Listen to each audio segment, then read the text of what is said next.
Hola amigos, yo soy Javier, que muchos me conoceréis como el Peliculitas, y ya era hora que la Marvel espabilara, ¿no? Ya era hora que la Marvel se despertara un poquito y volviera a recuperar el camino, ¿no? Volviera a darnos un proyecto y un producto de calidad, un producto molón.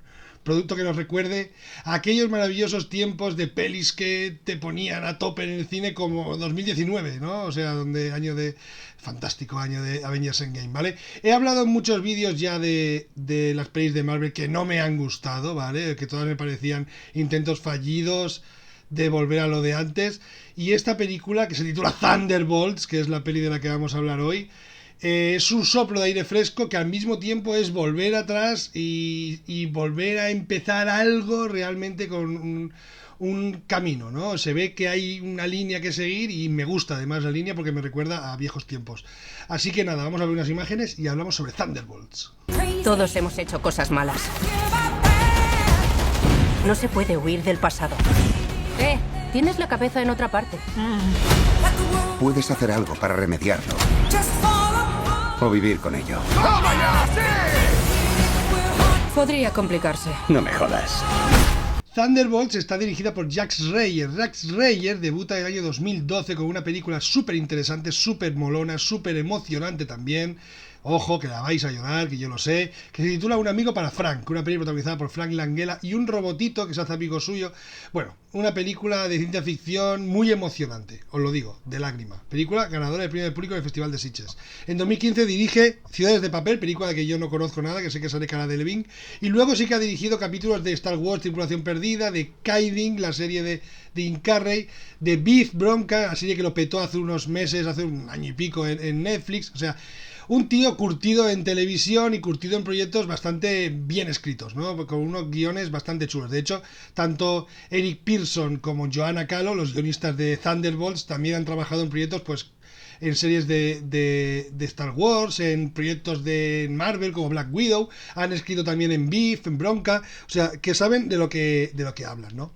Y con estos nombres llegamos a... Y con Kevin Feige detrás el señor Marvel, detrás de Marvel Studios, el que levanta proyectos, el que cambia las fases, el que dice este va por este camino, aquel por el otro. O sea, Kevin Feige necesitaba encontrar una peli que tuviera la sustancia suficiente para ser una película, ¿no?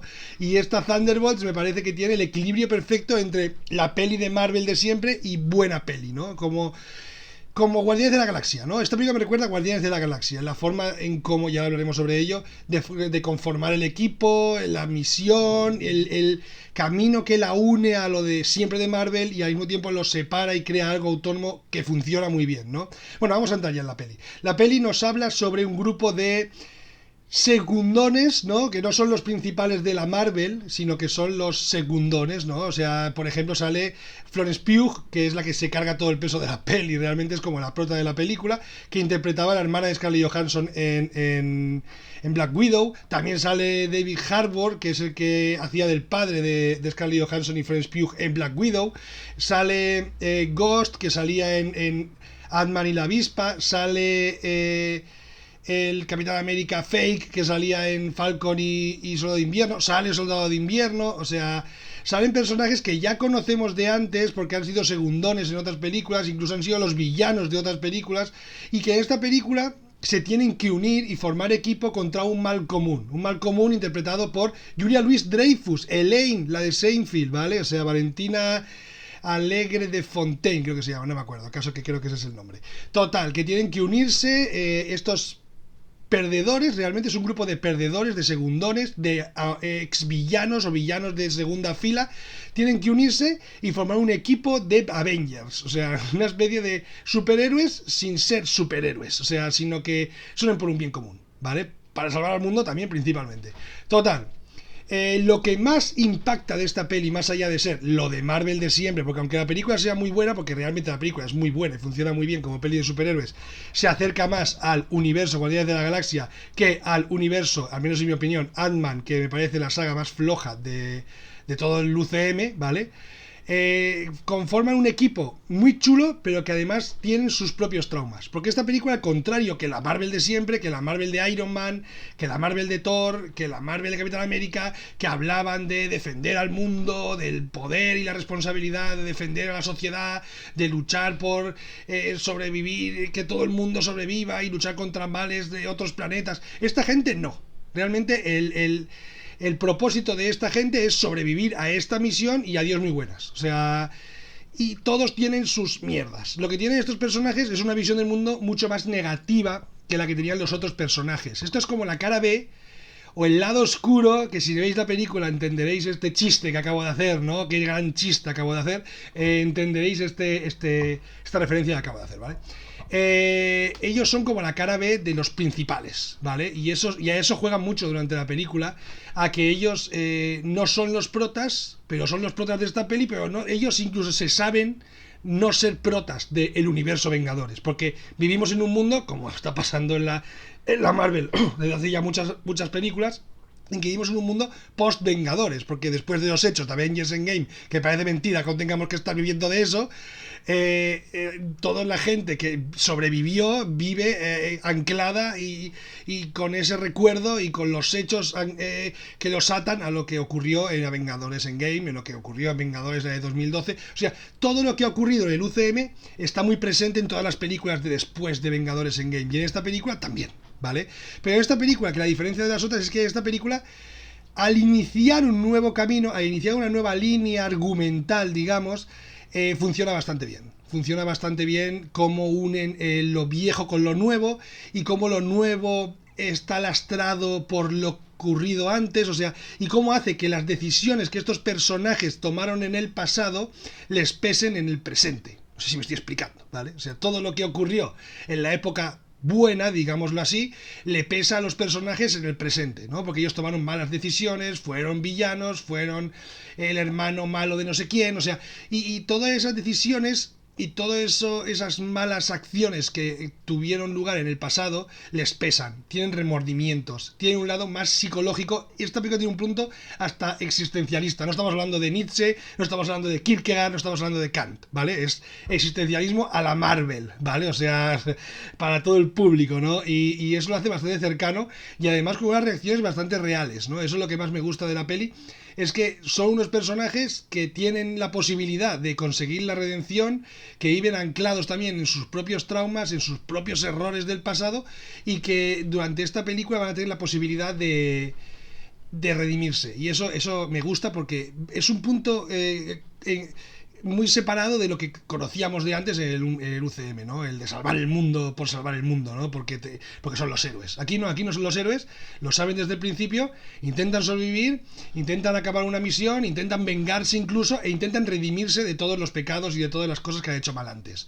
Eso la diferencia mucho, le da un punto más adulto, le da un punto también cómico, porque la película tiene muchísimo humor y te ríes mucho viéndola, tiene muy buenos gags, la mayoría, por parte de David Harbour. O sea, David Harbour está genial en esta peli, aunque Florence Pugh es la que se carga toda la peli a la espalda, y Lewis Pullman, hijísimo de Bill Pullman, es como la gran sorpresa de la peli, quizá el personaje más dramático y más psicológico de todos. Y como he dicho, es una película muy psicológica, es una película que juega mucho con lo que los personajes tienen en la cabeza, con los personajes tienen en la mente, con lo que les pesa dentro de la cabeza psicológicamente. Y eso lo hace muy interesante y además muy inteligente, ¿vale? Es una película muy inteligente en ese aspecto. Es una película menos espectacular que otras pelis de Marvel. No estamos hablando de Civil War, no estamos hablando de Iron Man. Es una película con unas coreografías quizá más sobrias, con unas escenas de acción menos espectaculares, con menos abuso del CGI. Tiran más, no de artesanía, pero sí de especialistas, más de escenarios que estallan y cartón piedra, o sea, más a la antigua, ¿no? Y eso me gusta que no se abuse de CGI, porque tampoco la historia requiere abusar de efectos, abusar de escenas espectaculares, porque como he dicho, es una historia de personajes, es una historia de personajes bastante jodidos, o sea, con personajes bastante apesadumbrados, ¿no? Y eso no requería grandes escenas de batalla, grandes escenas de acción, que claro, al final tiene muy buenos momentos, pero la película se centra en la parte más humana de esos personajes y eso me gusta. ¿Es una peli diferente? Sí. ¿Es una peli que se aleja de la Marvel? No. O sea, realmente es una película de Marvel. O sea, y la ata al universo Marvel, y la ata a lo que era antes y a lo que va a venir. O sea, y hay una escena post créditos al final de los créditos que vale la pena quedarse a verla porque, bueno, porque mola ver, no tanto por lo que sale, que también mola bastante, sino por que ya volvemos a esa idea de quedarte después de los créditos, a ver cosas que van a ocurrir, ¿no? Eso mola, ¿no? Esa intriga de que sea lo próximo, que vendrá el universo Marvel, o sea, que nos sorprendan, ¿no? Volvemos a la época en que nos pueden volver a sorprender, y eso a mí me da alegría, no solo a mí como espectador, sino a la propia Marvel Studios, a Kevin Feige, porque por fin han encontrado un camino de baldosas amarillas bastante chulo, ¿no? O sea, bastante volver a la senda, volver a hacer pelis que están chulas, que molan, que están entretenidas, que son sorprendentes, que hacen que el público simpatice con los personajes y eso le hace que el público se ponga a tope en la sala, porque yo lo noté ayer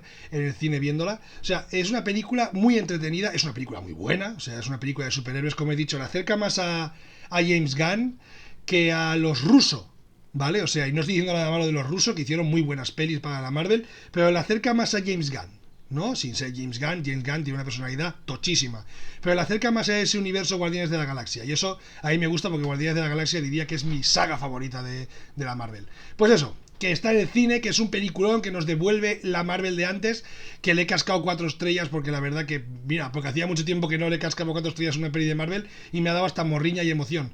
Así que nada, que espero que os haya gustado el vídeo, like, campanita, suscríbete y nos vemos en el siguiente. Ah, y antes de irme, muchísimas gracias a todos por la acogida tan buena y exagerada, en mi opinión, que ha tenido el vídeo del Eternauta que publiqué el viernes pasado y que ha tenido muy buena acogida y que os ha gustado mucho, y muchísimas gracias y nos vemos en el siguiente vídeo.